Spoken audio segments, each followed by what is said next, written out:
The following video is brought to you by Truth. It's good for the body. May not be what you want to hear, but it's what you need to hear. You know why? Because it tastes so damn good. Ah! Delicious! You can't fuck with Red Glove on his worst day. How about that? I ain't really changed, it's the same old rebel, still a radical. I'm passionate, it's just another level. AT told me I should fight back, they don't like that. Just know if you rock the boat, you better have a life rap. BJ told me I should fight back, they don't like that. Just know if you rock the boat, you better have a life rap. What up, everybody in the WBC? Big shout out to the UGC, hashtag Come Back to Boxing, and the NBBC.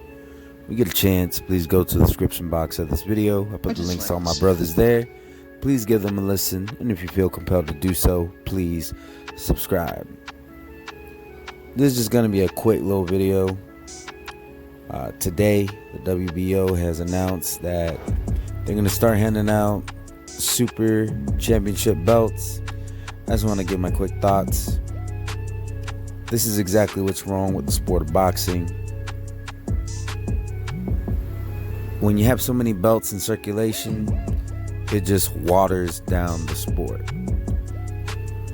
And when you have casuals or people who are new to the sport of boxing and they want to know who the champion is in any particular division, it's already confusing enough that we have 4 belts in every, or 4 sanctioning bodies, I should say, in every division.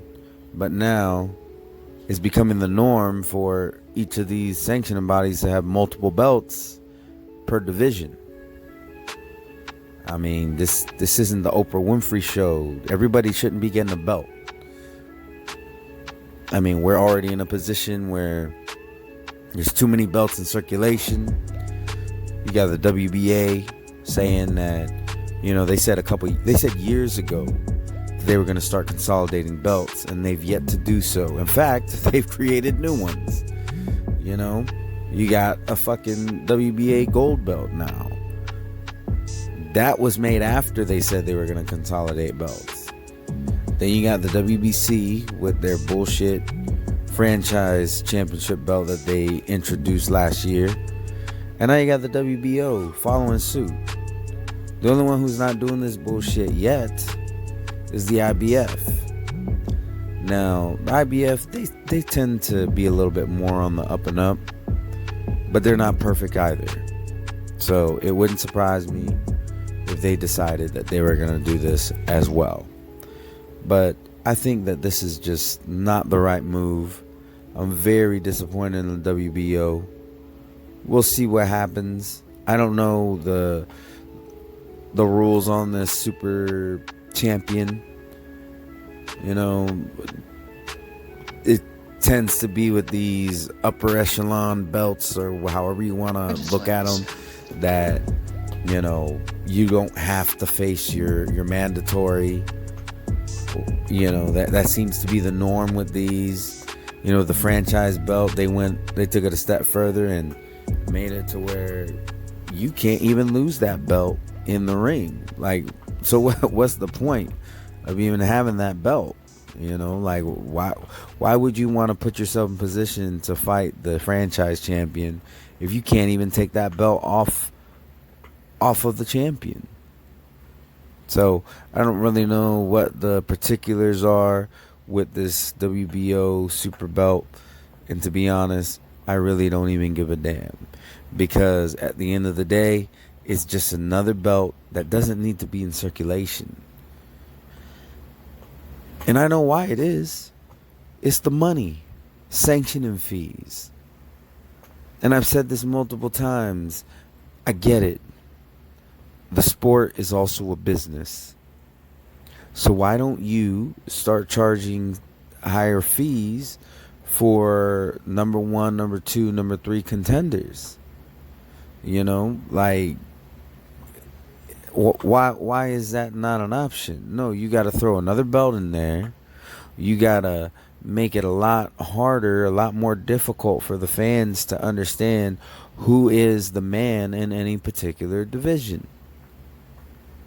As far as I know, they don't even do this shit with women's boxing. Now, like I said in my last video, I'm not really into women's boxing, but I do know a little bit about it. And as far as I understand, they don't have all these extra belts. But for some reason, well, I know the reason. It's just the money. You know, these sanctioning bodies, they know that that there's money to be made there in men's boxing. It's popular enough where they can, try to collect as many fees as they possibly can. So they make all these extra ass belts. And I'm getting tired of it. It's so ridiculous. And now we're going to have to start seeing who gets elevated. We'll see if this is even a belt that changes hands when somebody loses. There's just all kinds of bullshit that goes along with this. And it just becomes way more complicated and convoluted than what it really has to be. Everybody gets a belt. Now they're going to start giving belts to guys who miss weight. It's like, oh, well, we're going to have to strip you, because you miss weight. But you know what? We're going to strip you of this belt, but we're going to give you this other belt. Now you're here, Gervonta Tank Davis. Now you're the champion at 136 pounds. Congratulations. It wouldn't surprise me if that shit were to happen. It's ridiculous. Mauricio Suleiman, Gilberto Mendoza, and I forget the name of the guy who is the president of the WBO, but all y'all should be ashamed of yourselves. Like, this is just ridiculous. Y'all are like the equivalent to these YouTube channels who beg for super chats. Like, straight up. It's in fact, it's a little bit worse because you already got these people in your ranking system. Now you're like, oh, guess what? You're elevated. This guy got elevated to the super champ. You got elevated from number one contender to the champion. Now it's time to pony up some money. Like, ridiculous. But anyways, that's just my thoughts. This is like my second rant of the day. Y'all let me know what y'all think about this. To all my subscribers, anybody watching my videos, or if you just so happen to stumble on this video, I hope y'all have a wonderful and blessed day. Peace. Undefeated.